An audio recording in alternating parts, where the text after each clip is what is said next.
5 years ago, the Brent Coles administration began collapsing under the weight of revelations that some business-related expenses just weren't adding up. About $4,000 of taxpayer money had been used for personal purchases, show tickets, and excursions while Coles and his staff were traveling on city business.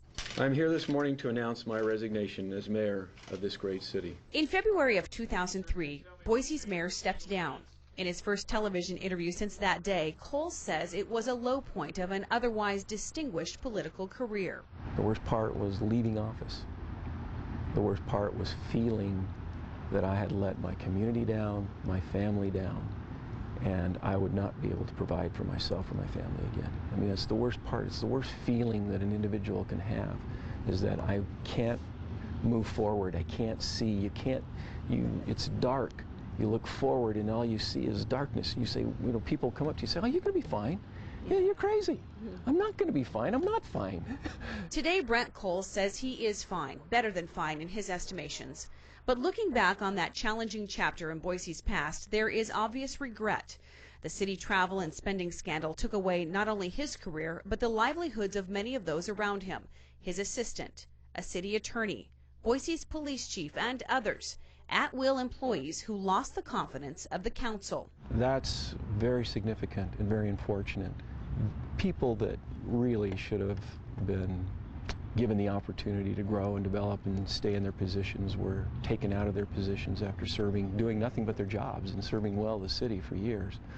Were hammered also, and I felt very concerned for them and helpless to do anything. Coles' chief of staff, Gary Lyman, was also implicated in the ordeal. In fact, many pegged him as the mastermind behind the scandal. He pleaded guilty to 4 felonies and spent 6 months in jail. I wasn't following my intuition. Some people call it your gut. And I should have made some changes within my staff, within my administration early on. But I take responsibility for that. And I also take full responsibility for the poor judgment that I used in taking some trips. I shouldn't have done that. It's my responsibility. It was my fault. There were others who were advising me to do this and do that, but I knew better. My gut told me better, and I should have followed that. And so I made some mistakes. I made some very serious mistakes, and I paid dearly for that. Coles was acquitted on misdemeanor charges, but pleaded guilty to 2 felony counts of misusing public funds. For that, he was sent to jail.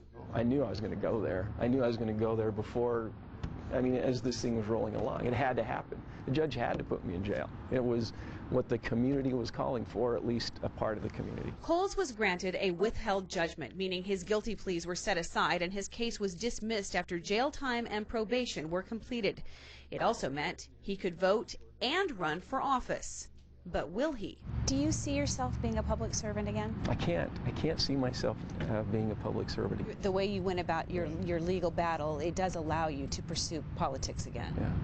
But I'm having so much fun with my family. When my daughter has a dance recital, I'm there. When my kids have a game that they're involved in, or we want to go to the BSU games, we're just there. That's the kind of life I have, so I can't imagine abandoning that life for any reason. Allison Uten, Idaho's News Channel 7.